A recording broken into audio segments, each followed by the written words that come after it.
Shabbat Shalom, Raverinho, Shabbat Shalom, Leculano, Shabbat Shalom, meu amigo, Shabbat Shalom, minha amiga, Shabbat Shalom a todos. Shabbat Shalom para o Brasil, Shabbat Shalom para o mundo. Em alguns lugares, o Shabbat já está terminando. Então, estamos no canal Juju Gomes, onde nós estudamos a Torá do Eterno, ou seja, as Sagradas Escrituras. Aqui nós comparamos e refutamos a religião através das Sagradas Escrituras. Hoje nós vamos estudar a Parashá Aharemot. Aharemot. Você está no canal Juju Gomes e vamos para o estudo. Antes de começar o estudo, pessoal, eu queria abrir um parêntese e comentar. Essa semana passada eu já comentei sobre esse assunto bem de leve, né? Vou comentar de novo, vou ter o maior cuidado aqui para não falar algumas palavras. Israel, como outros países pequenos, que têm uma população pequena, né, já conseguiram picar todo mundo, quase todo mundo. Uma grande parte da população foram picadas. Então, vamos nos reportar direto a Israel, Chile, se não me engano, Nova Zelândia, outros aí, né, pequenos da Europa, já conseguiram isso.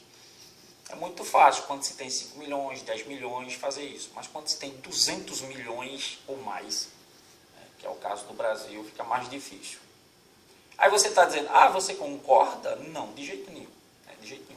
Porque a abelha, a picada não foi feita para a abelha, e sim a abelha foi feita para a picada.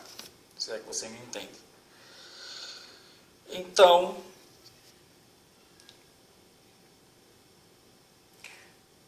vou dar um exemplo melhor. O seu braço, não sei se eu posso falar assim,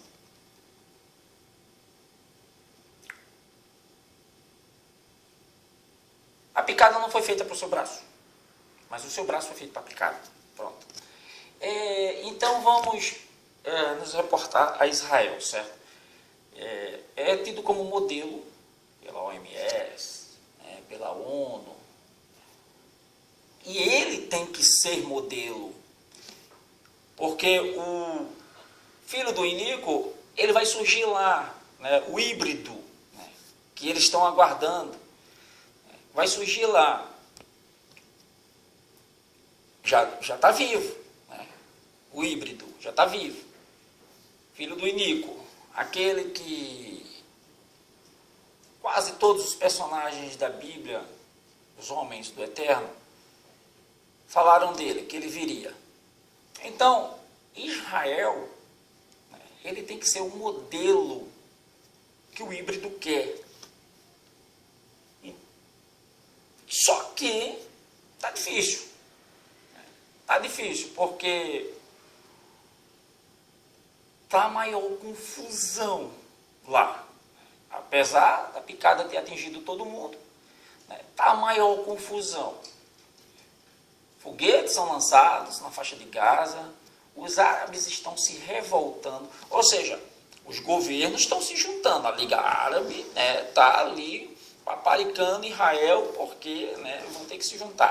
É ordem, uma só religião, um só governo e uma só moeda.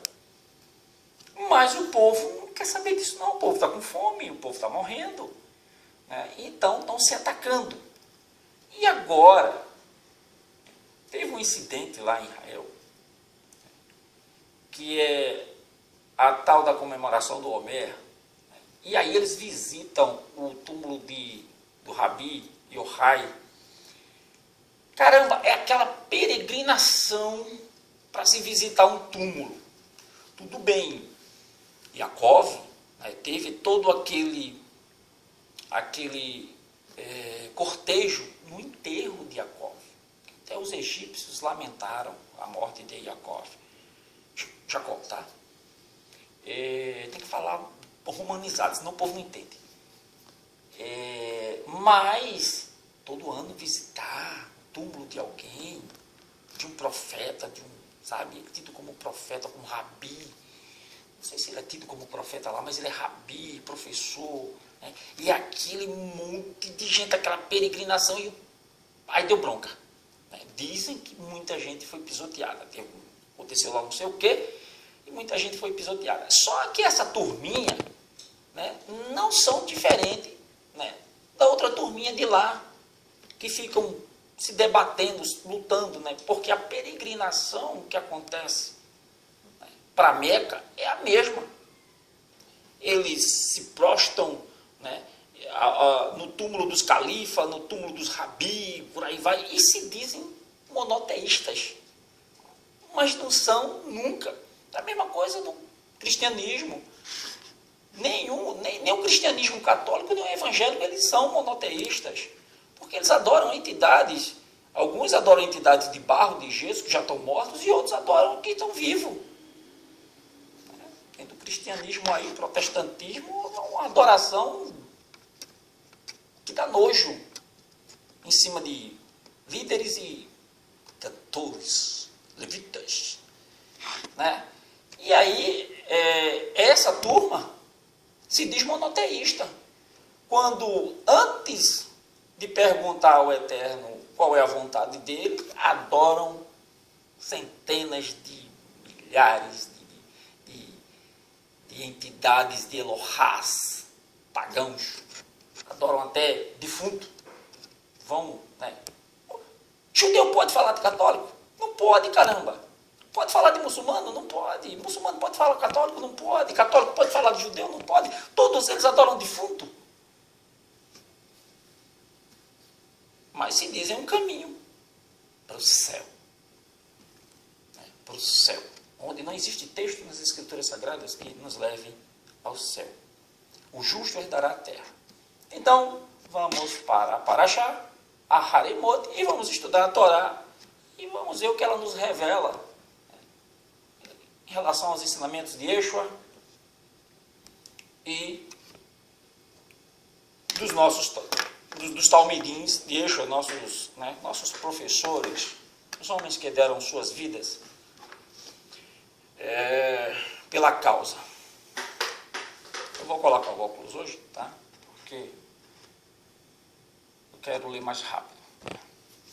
Quando o Kohen Gadol recebeu a permissão de entrar no Santo dos Santos, no dia em que os filhos de Aharon, Nadav e Avihu, faleceram, Hashem disse a Moshe: veja, que seus irmãos Aharon não repita o erro, que seu irmão Aharon não repita o erro de Nadav e Avihu, porque desejava tanto aproximar-se de Hashem.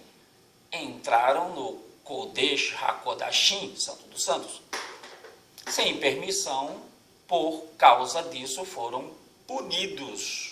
Ou seja, eles queriam fazer do jeito deles, né? Os caras queriam aparecer, né? Os caras queriam aparecer. O negócio deles é de se aproximar do Eterno, queria aparecer mesmo.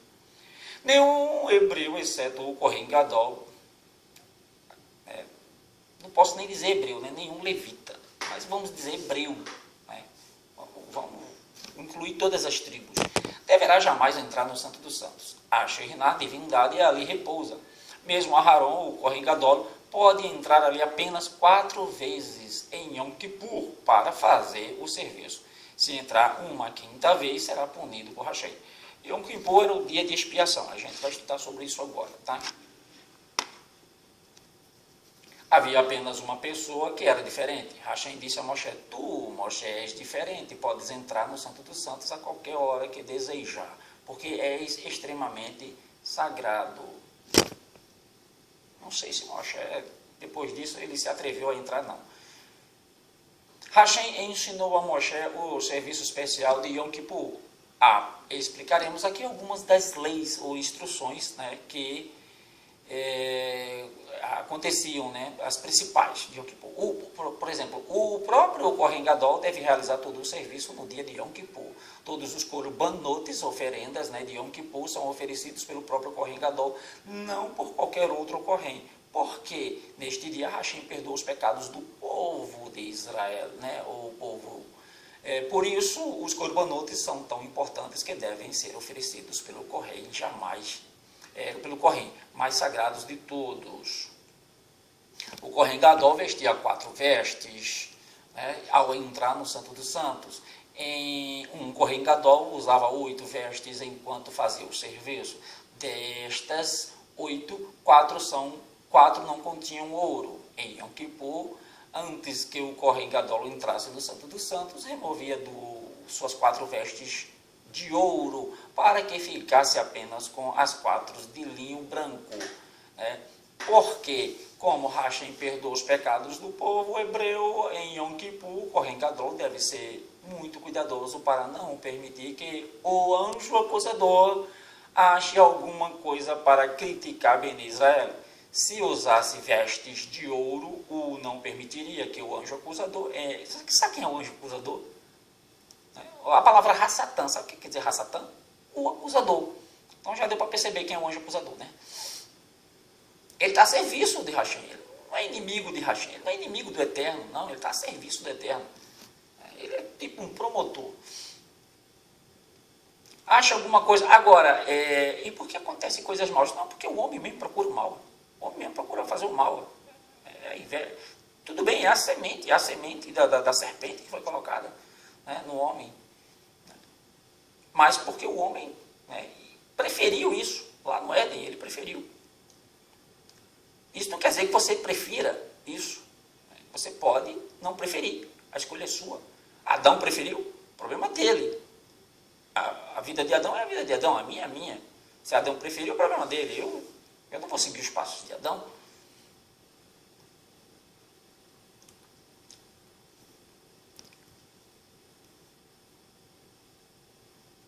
Bene Israel, né? Ou seja, o anjo acusador apontaria para o ouro e lembraria a Hashem que Bene Israel fizeram um bezerro de ouro. Uma outra razão pela qual o Kohen Gadol vestia apenas roupas de linho ao entrar no Santo dos Santos era que vestes de linho são brancas. E o branco sugere pureza e perdão. Isso demonstrava que o Kohen Gadol está pedindo a Hashem que perdoe os pecados de Bene Israel. O Kohen Gadol pronunciava o sagrado nome de Hashem em Yom Kippur. Tá vendo? Não se pronuncia o nome de Hashem em vão.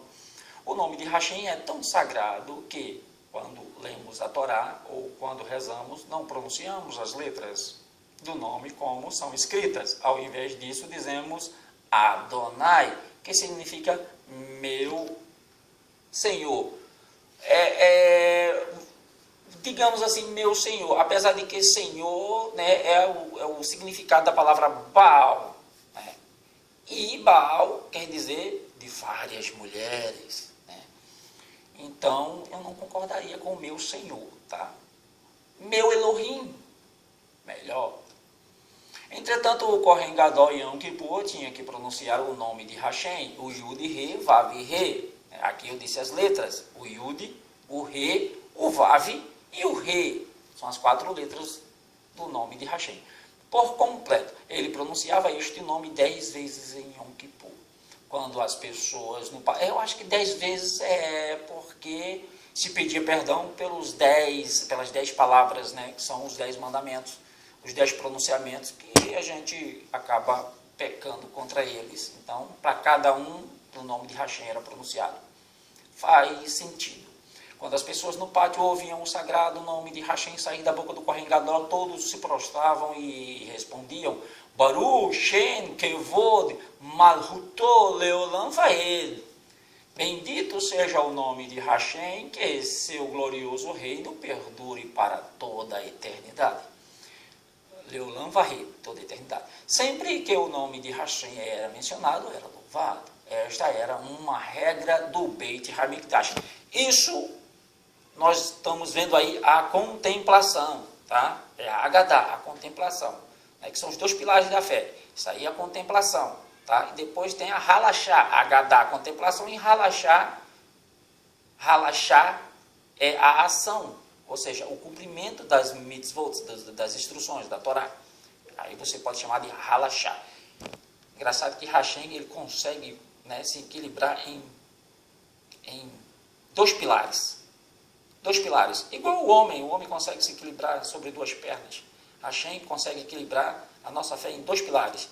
Já a fé das religiões é em três pilares, né? Dinheiro, poder e religião, né? Se você tirar um desses três, a fé das religiões cai. Por isso que não leva a lugar nenhum. É só ganância. Isso quem criou foi Nimrod, tá? Os três pilares do mundo moderno, né? Que rege o mundo moderno hoje, ele vem desde lá de trás. Foi Nimrod quem criou. Dinheiro, religião e poder. Sem um, o outro não sobrevive. Os outros dois não sobrevivem. O Kohen Gadol entra no Santo dos Santos em Yom Kippur. O Santo dos Santos era a parte mais sagrada do Beit HaMikdash, porque a Shekhinah repousava sobre a arca. A Shekhinah é tão sagrada que a pessoa não pode vê-la por inteiro enquanto vive. O grande Tzadik Moshe pode ver a Shekhinah apenas por trás. O Kohen Gadol em Yom Kippur nunca via a Shekhinah claramente, porque quando ele queimava o incenso do Santo dos Santos, a fumaça enchia todo o aposento, né? Mesmo assim, apenas um homem muito sagrado sobreviveria ao entrar no Santo dos Santos. Antes que o Kohen Gadol entrasse uma corrente de ouro era presa em seu pé. Ele era puxado para fora do Santo dos Santos se morresse lá. Tá, gente, fala da corrente e fala da corda. Não sei se era corrente, era uma corda, tá? Aí o cara diz aqui que é corrente de ouro. Pô, se ele não poderia entrar com ouro nas roupas, como é que ele poderia entrar com ouro na perna? É meio estranho isso aqui, né? Não encaixa. É por isso que a religião, né, era uma corda. A Torá fala de corda, não fala de corrente, não sei, né?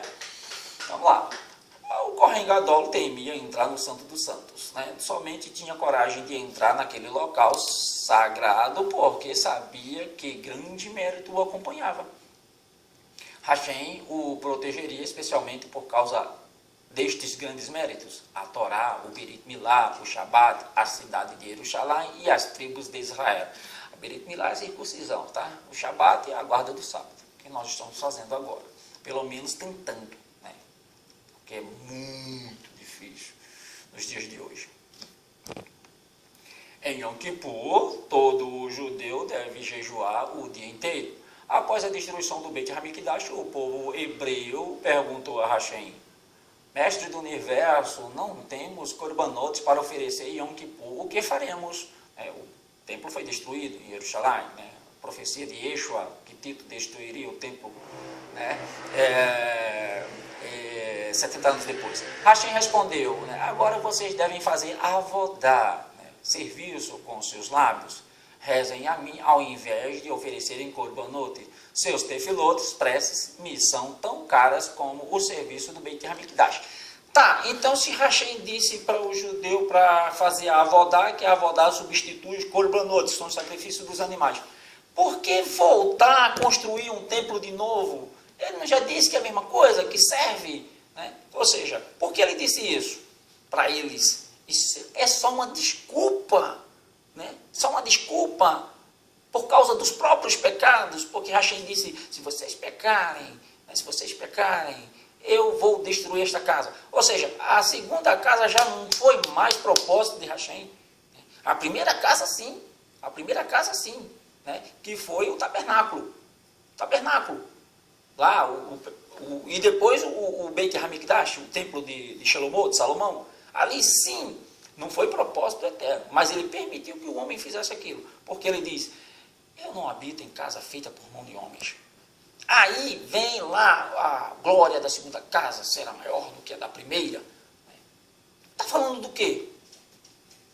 A glória somos nós, a segunda casa somos nós. A Shekhinah habitava, né, lá no Mishkan. Ele agora habita em nós, mediante o sacrifício de Yeshua HaMashiach no madeiro. Não teve cruz, tá? Foi um madeiro, foi uma estaca. A gente vai chegar lá nessa paraxá para entender o porquê de não ter sido cruz e ter sido um madeiro. Está mais para frente.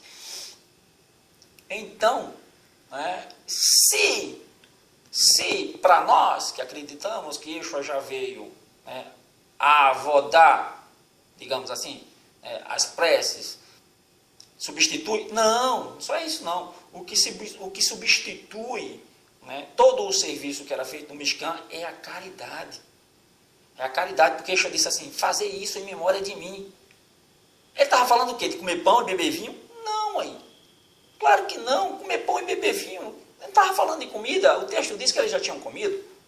Ele está falando de repartir o pão, repartir o conhecimento, pão e conhecimento na linguagem judaica, na cultura judaica. Pão e conhecimento. E o sangue é vida. No caso, o vinho é vida. Né? Ou seja, repartam suas vidas, repartam seus bens, repartam seus conhecimentos e vocês vão fazer memória de mim, porque eu fiz isso. Quando vocês fizerem, diga que eu ensinei isso e que a Torá ensina isso. Então vocês vão fazer menção da Torá, porque Yeshua era a Torá encarnada. Está entendendo? Vamos continuar. Então, isso é desculpa do povo judeu. Ah, vou dar. Pô, se a Vodá já substitui, para que construir um templo de novo? Não, eles querem construir um templo porque eles querem o quê? Serem merecedores. Serem merecedores, né? Eles querem poder bater. Não, foi meus méritos. Coisa que Paulo ensina, Shaul ensina, não por seus méritos, né? Quando ele fala da graça, ele está falando disso. Né? Ó, hoje a gente não precisa mais sacrificar, não precisamos mais sacrificar. E aí o cristianismo confunde isso com não precisar fazer mais nada, né? Não precisar fazer caridade, não precisar ajudar, não precisar... Não precisa mais é fazer sacrifícios. Mas cumprir mandamento, tem que continuar cumprindo. Né? Tem que guardar o sábado, né? Tem que honrar o Eterno sobre todas as coisas, né? Respeitar o próximo como você mesmo, honrar pai e mãe. Né? E o cristianismo não ensina nada disso. Né? Tenta até mostrar que Yeshua, né, ele não honrou a mãe e o pai com textos adulterados. No dia de Yom Kippur tem o poder, né, assim, no dia de Yom Kippur ele tem o poder especial de apagar os nossos pecados. Isso era na época do Beit HaMikdash, tá, gente? Mais do que qualquer outro dia. Isso não quer dizer que hoje você também não possa usar o dia de Yom Kippur e passar o dia todo, né, pedindo perdão ao Eterno por todos os seus pecados. Tanto que Shaul Hashali, ele diz assim, olha, guarda uma hora para tu, né, fazer uma oração. Ele está falando do dia de Yom Kippur, né, para tu se lembrar de todos os pecados que tu cometeste. Começa a lembrar, né, cuidado para não se esquecer de algum pecado que tu cometeu e não pedir perdão. Está falando do dia de Yom Kippur. Shaul Hashali está falando do dia de Yom Kippur. Ou seja, eles continuaram, né, mesmo depois de Yeshua morrer e ressuscitar, né, eles continuaram guardando as instruções do Eterno. Ah, mas basta pedir perdão a Yeshua que ele perdoa. Certo. Mas tem uns pecadozinhos que ficam lá, né? Não tem nada a ver não, deixa isso para lá. O Eterno perdoa, ele sabe todas as coisas, sabe que não foi, né? Confessa. Não é para mim não, nem para teu irmão, nem para teu pastor, nem para teu padre não. Confessa para o Eterno. Que é para tu não ficar na mão de ninguém. A Igreja Católica se tornou o império que é hoje porque ela sabia os pecados de todo mundo. Né? Jogada. Aí ninguém podia fazer nada, né? Eu sei quem tu matou, eu sei quem tu roubou, né? Então tu tá aqui, ó, na minha mão. Tu tá na minha mão, ó. Se tu não fizer, não pagar o que eu quero, eu boto tu na cadeia. Foi o que o catolicismo fez no tempo da Inquisição. O dia de Yom Kippur tem o poder especial para apagar nossos pecados mais do que outro dia do ano. Rabi Akiva costumava dizer, esse Rabi Akiva, né, bem parecido lá com o Rabi Yohai, né, essa turminha, né, de agora, de agora a pouco, né, não tem muito tempo não. Quão afortunados são vocês, Israel, perante quem se purificam diante de seu Pai nos céus. Hashem é chamado de mikveh. Da mesma forma que um mikveh purifica a pessoa que é impura, assim Hashem purifica vocês na sua impureza. Em outras palavras, ao fazermos nossa parte para nos purificar, quando dizemos viduí, né, e fazemos teshuvá, retorno, arrependimento em Yom Kippur, Hashem então remove de nós a impureza. não devemos adiar a Techuvá. Isso aqui é uma história, tá? Essas histórias são boas para a gente entender e fazer comparações entre as culturas. Na juventude, um judeu de nome Reish Lakish, né, e 2 de seus amigos eram salteadores de estrada. Costumavam render viajantes e roubá-los de seus bens. Certa vez, Rabi Yohanan encontrou o jovem Reish Lakish e ficou impressionado com ele. Você deveria desistir de sua ocupação pecaminosa e devotar forças e mente ao estudo de Torá, disse-lhe. Reish Lakish ouviu Rabi Yohanan e disse aos amigos, começarei a estudar no Beit Hamikdash. Não sei se é no Beit Hamikdash, deve ser no Yeshiva, né? Casa de estudo não é o Beit Hamikdash. O Beit Hamikdash era o templo, né? É o Yeshiva. Yeshiva era a casa de estudos. Acho que eles erraram aqui. Querem me acompanhar? Mas os amigos não se interessaram. Preferiram continuar saltando. Então, quando Reish Lakish começou a estudar a Torá, tornou-se cônscio da sua gravidade e de seus erros. Jejuou, rezou, confessou seus pecados e prometeu a Hashem que jamais retornaria aos seus antigos dias de perversidade. Hashem aceitou sua Techuvá, né, seu arrependimento, e perdoou integralmente. Reish Lakish tornou-se tão profundamente interessado no estudo de Torá que permanecia constantemente no Beit Hamikdash, na Yeshiva, né? Tornou-se um famoso mestre de Torá, conhecido também por sua confiança em Hashem. Nunca guardava dinheiro, ao contrário, acostumava dividi-lo entre os pobres. Olha como o cara mudou depois que estudou a Torá. A Torá transforma o homem.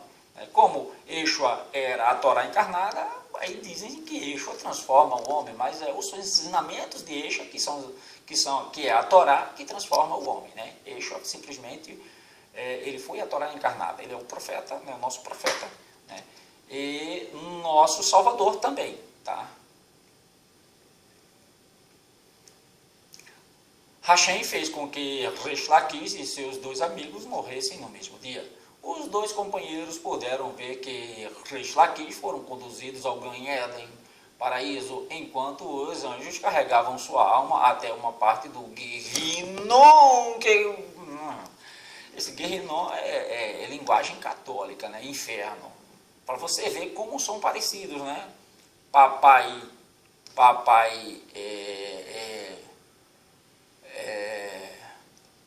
judaísmo, mamãe cristianismo, né?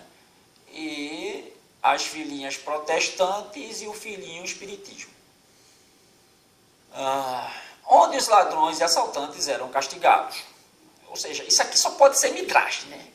Não dá para, porque o judaísmo ele tem muitas ramificações.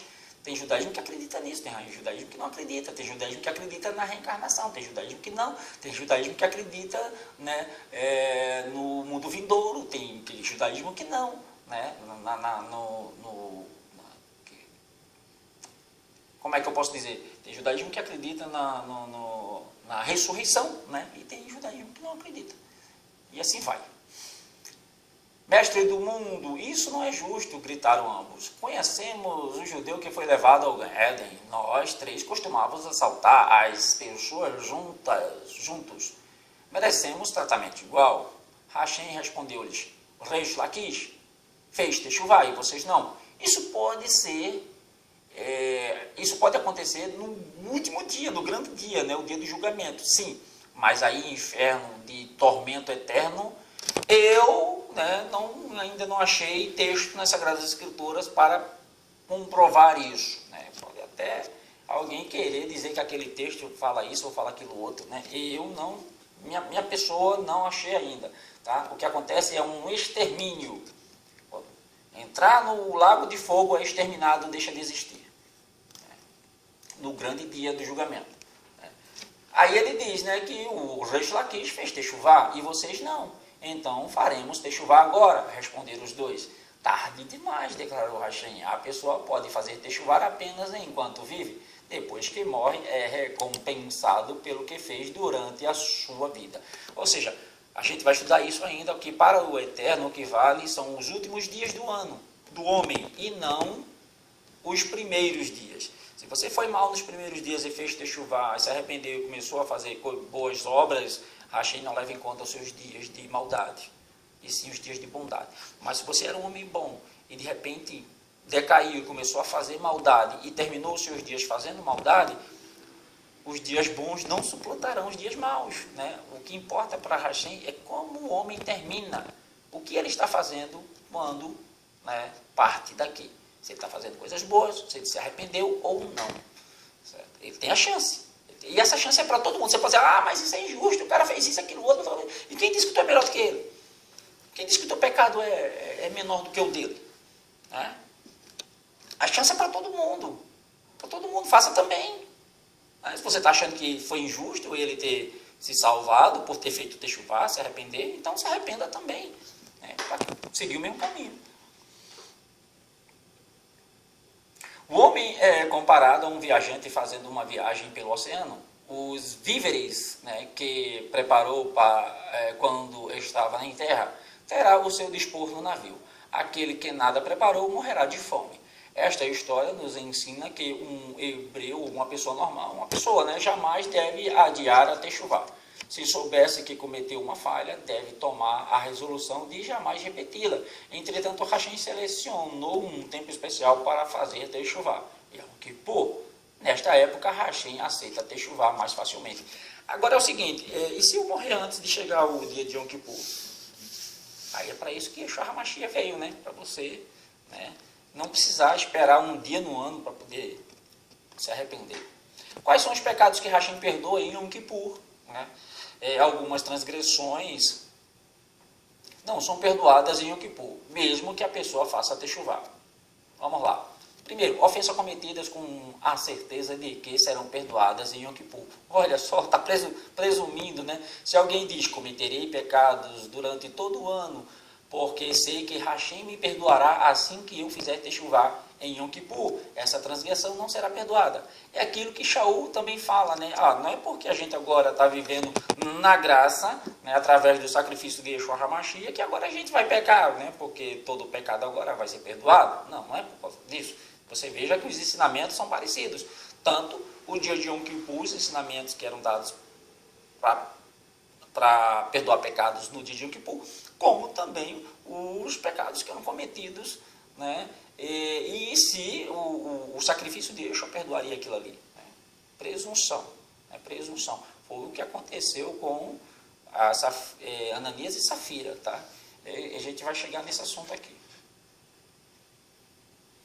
2. Né? Ofensas feitas ao próximo, né? A menos que ele peça perdão. Se uma pessoa pecou contra Hashem, por exemplo, se realizou o trabalho proibido no Shabat, Hashem o perdoará após fazer techuvá. Mas se a pessoa ofende o próximo, né, por exemplo, insulta um amigo, sua techuvá não é suficiente. Deve também procurar o amigo e pedir-lhe perdão. Por isso que ele diz assim, pede perdão primeiro antes de ofertar. Pede perdão primeiro antes de ofertar. Então, quando fizer techuvá, né, a qualquer tempo, e particularmente antes de Yom Kippur, assegure-se de pedir perdão a cada pessoa que tenha ofendido. Como nossos ilustres sábios pediam perdão uns aos outros, né? Rabi Irmiyahu teve um desentendimento com Rabi Abba e decidiu aplacá-lo. Quando chegou à casa de Rabi Abba e sentou-se no degrau da porta de entrada, neste exato momento a empregada saiu. Estava carregando água suja e derramou um pouco sobre Rabi Irmiyahu. Estou me transformando em lixo aqui, disse ele. É melhor ir-me embora. E começou a voltar para casa. Neste ínterim, Rabi Abba ouviu o que a empregada fizera e correu atrás de Rabi Irmiyahu para desculpar-se com ele. Quando Rabi Irmiyahu o ouviu, voltou-se para pedir desculpas. Mas Rabi Abba disse, nada disso, eu é que devo pedir perdão e não o contrário, porque você foi maltratado em minha casa. Perdoaram-se mutuamente e renovaram sua amizade.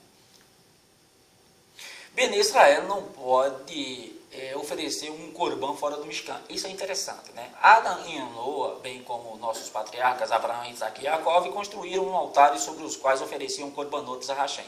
Mas, uma vez construído o Beit HaMikdash, Hashem ordenou: nenhum judeu ou hebreu pode oferecer-me um corban sobre um altar fora do Mishkan ou do Beit HaMikdash. Caso eles tivessem recebido permissão de construir altares em qualquer outro lugar, logo teriam imitado as nações não judaicas, né, que construíam tais altares para ídolos, já que um hebreu sempre deveria ir ao Mishkan e ao Beit HaMikdash para fazer suas oferendas, não chegaria a oferecer sacrifício a ídolos. Entendeu?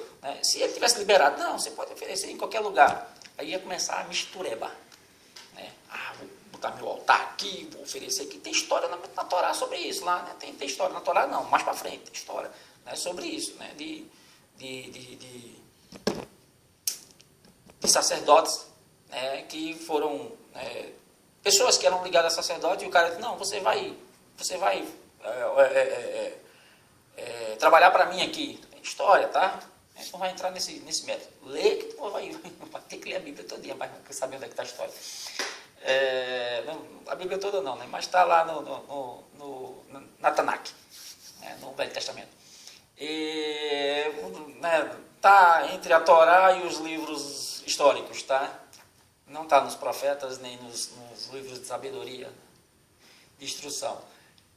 Então, Hashem disse: não, só vai ser no Beit HaMikdash, né? Porque senão ia virar bagunça o negócio, e aí o cara ia começar a adorar ídolo, né? Pegar o sacrifício dele e ia oferecer outro ídolo, e por aí vai. Se eles fossem pegos fazendo isso, já era. A Torá não adverte a não ingerir sangue e a não comer um animal que seja nevelá ou taref, né? A Torá nos adverte, né? Eu disse não, filho, nos adverte. A Torá acrescenta 3 advertências, né? Um hebreu não pode ingerir sangue de um animal, como explicamos anteriormente na Torá, na Parashá de Shemini, né?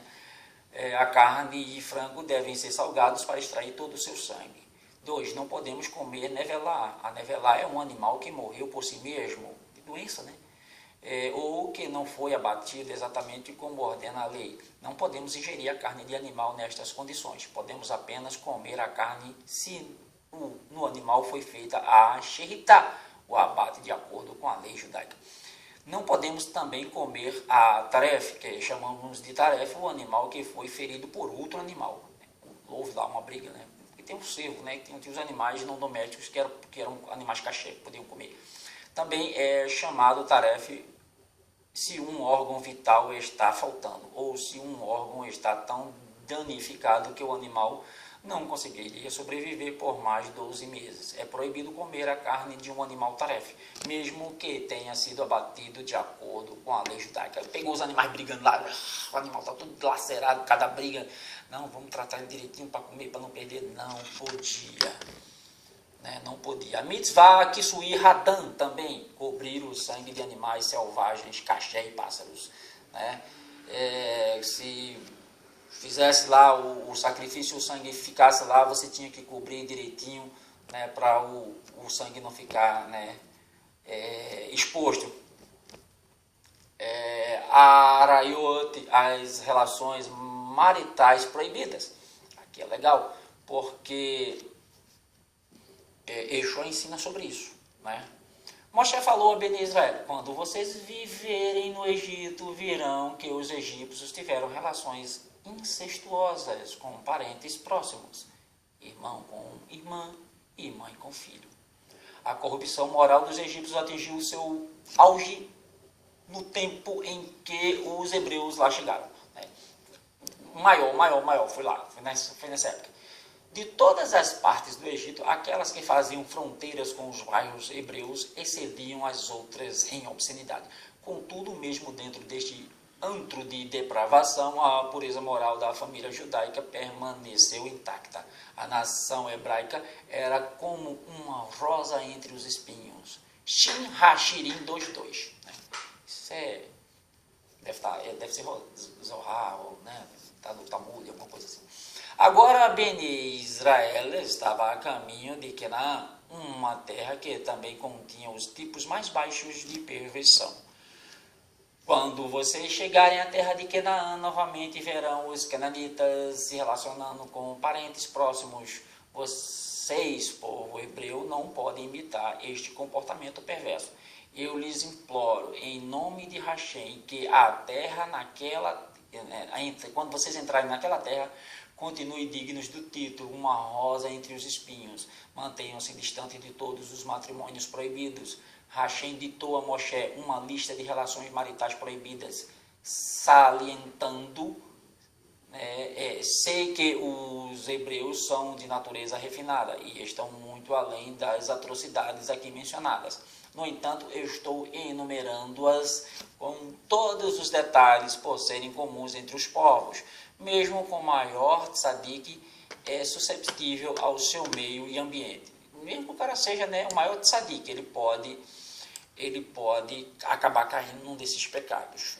Ou seja, tudo isso, que é a Parashá de Acharemot, está lá em Vaikra, o livro de Vaikra, que é Levítico, do capítulo 16, a partir do versículo 1 até o capítulo 18, 30. Ok? Eu esqueci de dizer no começo da Parashá, eu estou dizendo agora. Vamos terminar, 40 minutos. Aqui estão alguns dos casamentos proibidos. Um judeu não pode desposar sua mãe, a madrasta, a irmã. Isso tudinho está no texto, tá? Vai lá que tu vai ver direitinho.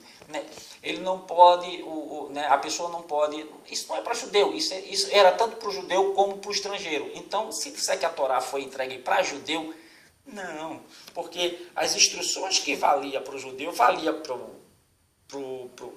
falando judeu, mas para os hebreus, para 12 tribos, valia também para o estrangeiro que estava vivendo com ele, para o escravo que não era natural, valia para todo mundo, porque a Torá, quando ela foi entregue, tinha 70 nações acampadas no Monte Sinai. Então, não foi entregue apenas para os hebreus, para Israel. A Torá ela foi entregue para o mundo, Então, você não precisa ser judeu, nem precisa nascer Israel para cumprir a Torá e ser povo do Eterno.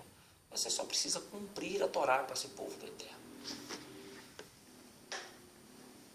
Ela foi entregue para você também. Então, ele não podia desposar a sua mãe, madrasta, irmã, filha, neta, tia ou nora. Não pode casar-se com uma mulher ou pegar a sua irmã e pegar a sua irmã, filha ou neta como segunda esposa. Entretanto, a sua mulher morre, ele tem permissão de desposar a irmã dela, se ela quiser. É isso que Yeshua fala. Mestre, essa mulher já teve 5 homens, qual deles vai ser o seu marido? E aí ele ensina tudo lá. Não vou entrar no mérito agora, mas você está vendo que Yeshua está ensinando a Torá. Olha, Moshe deu permissão para vocês por causa da safadeza de vocês, porque vocês são hipócritas, vocês são safados, vamos dizer assim. Mas no princípio não era assim. Deixa o homem, pai e mãe, e unem-se a sua mulher. Uma só, mais de uma. As relações proibidas incluem também relações maritais com parentes próximos, adultério com uma mulher casada, coabitar com uma mulher do mesmo sexo, coabitar com animais. Veja só, adultério com uma mulher casada. Tá? Aí você diz, se eu ficar com a mulher casada, eu estou adulterando? Não. Você adultera se ela voltar para o marido. Aí ela continua casada. Se eles se separaram, ela deixou o marido, ela deixou de ser casada. Ela deixou de ser casada. Ela não é mais casada. Então, não se constitui adultério. O adultério ele vai se constituir se for uma traição, porque ela vai voltar para o marido.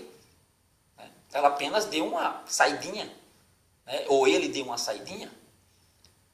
Aí, porque como eles vão voltar, ela não deixou o marido, ela vai voltar para o marido, então constitui-se o adultério, ou seja, ela foi adulterada, ela ficou com outro homem, ela foi adulterada. E o adultério se constitui quando ela volta para o marido. Mas se ela deixa o marido, não quer mais ter relação com ele, e se une a outro homem, isso não é adultério, tá? Não é adultério. Porque o que vale para o Eterno é intenção. Não é papel não, tá? Papel depois resolve, porque esse negócio de papel, né, quem inventou foi a Igreja Católica e o governo para lucrar em cima dos idiotas. Né? O papel que existia naquela época, né, era de um contrato onde se ele, o homem, dispensasse a mulher, ele tinha que pagar uma indenização a ela. Mas se ela diz assim, eu não quero mais viver com esse cara, não quero, né? Estou abrindo mão. Ninguém é dono de ninguém.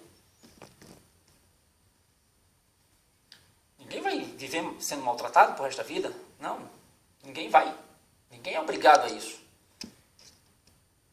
Aí vem também coabitar com alguém do mesmo sexo. É interessante é que na Torá, preste atenção, eu não estou dizendo que pode ou que não pode. A Torá, ela só menciona entre homens, não menciona entre mulher. Por quê? Será que o pecado de um relacionamento entre dois homens é pior do que o pecado de relacionamento entre duas mulheres?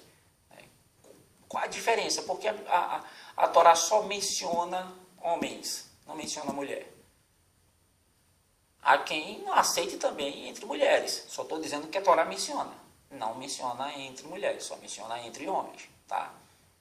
Cabe o seu julgamento agora. Se você acha que o relacionamento entre mulheres também tem o mesmo peso que o dos homens, é o seu julgamento. Só estou dizendo o que a Torá menciona e o que ela não menciona. Coabitar com animais, aí é terrível, né? É a zoofilia, se eu não me engano. Relações maritais ou qualquer contato íntimo com uma nidá. Hoje ninguém pensa nisso, né? Uma mulher retém o status de nidá até que imergido em um mikvê. A gente estudou sobre nidá na paraxá passada. Não vou tocar nesse assunto. Vai lá e estuda. Um hebreu não pode contrair matrimônio proibido, mesmo se for ameaçado de morte por não obedecer. Se ignorar as advertências da Torá e intencionalmente fizer um casamento proibido, Hashem diz, punirei este hebreu com a caret, que significa cortar. Esta é a pior das punições possíveis, pois esta pessoa é cortada da sociedade, né, do resto do povo. Né, ela é banida. A imoralidade é odiada por Hashem. Hashem é Kadosh, sagrado. Alguém que cai em depravação moral remove a si mesmo do seu Criador.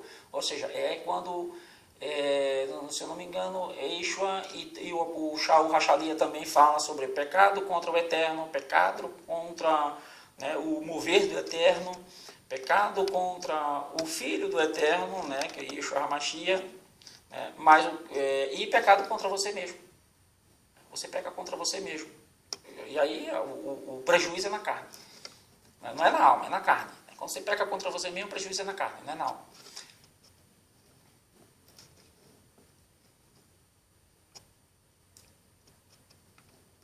A Torá adverte que Hashem nos livre se muitos hebreus cometerem esta transgressão. A terra irá cuspi-lo fora, o que significa que o povo hebreu será expulso de Eretz Israel. Foi o que aconteceu, não foi?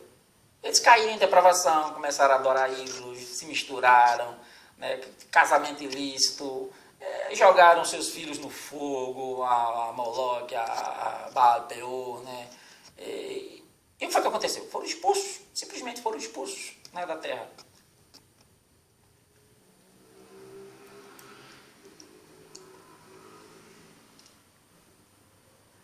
Com um estômago delicado, tá?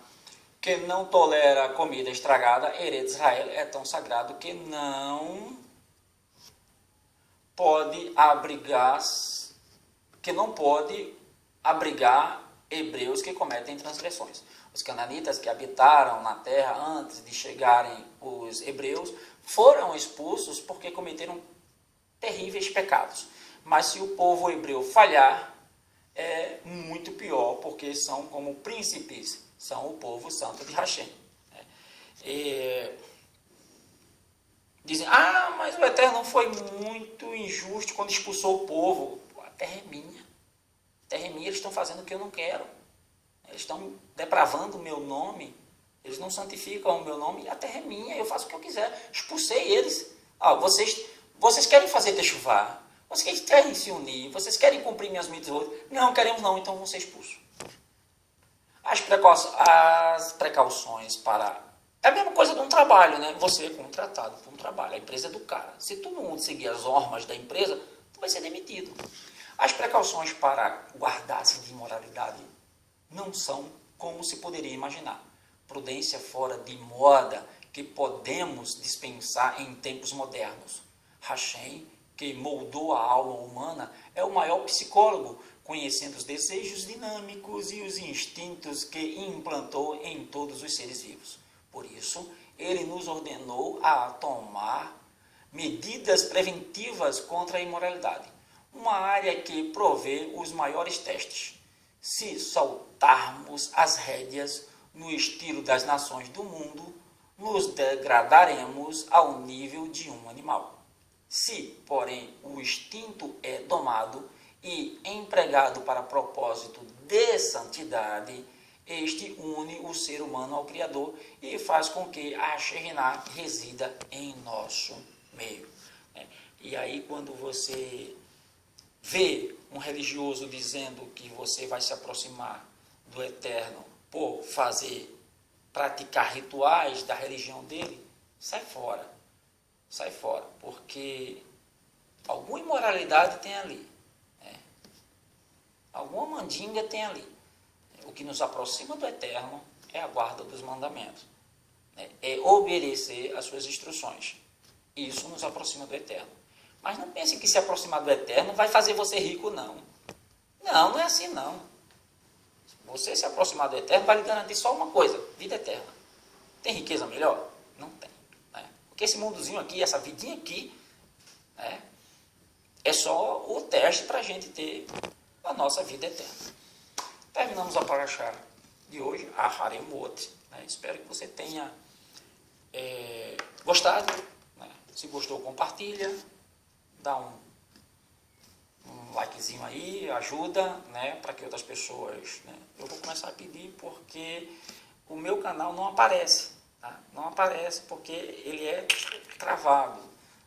As palavras que eu falo aqui não servem, as pessoas não gostam. Então, se você gosta, ajuda. Não é ajudar a mim, não, é ajudar a difundir a verdade. Porque eu não ganho nada com isso aqui, não. Então, nos ajuda aí. Compartilha, manda para um amigo. Se gostar, gostou. Se não gostar, tudo bem. A vida continua, cada um segue o que acha melhor, o que acredita. E a gente vai seguindo nossa vida. Não estou aqui para forçar ninguém a nada. Só estou mostrando o que as escrituras falam e o que as religiões te ordenam. O que as escrituras pedem e o que a religião te ordena. A diferença. Vamos recitar a Birkat Kohanim e vamos terminar. Yevarechecha Adonai veish mirecha, Yair Adonai panav elecha, vihuneka yitzah Adonai panav elecha, veyatzelecha shalom. Amém. Elohim Melech Neman, Elohim é Rei Fiel. Esse é o significado de Amém. Vedetut et haimet, vehaimet teicharre et her. Conhecereis a verdade e ela vos libertará. Emitze Hashem. Foi o que Yaakov, Tiago, disse. Emitze Hashem. Se assim o Eterno permitir,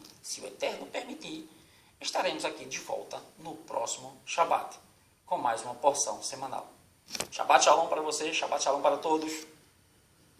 Até mais, um beijo, tchau.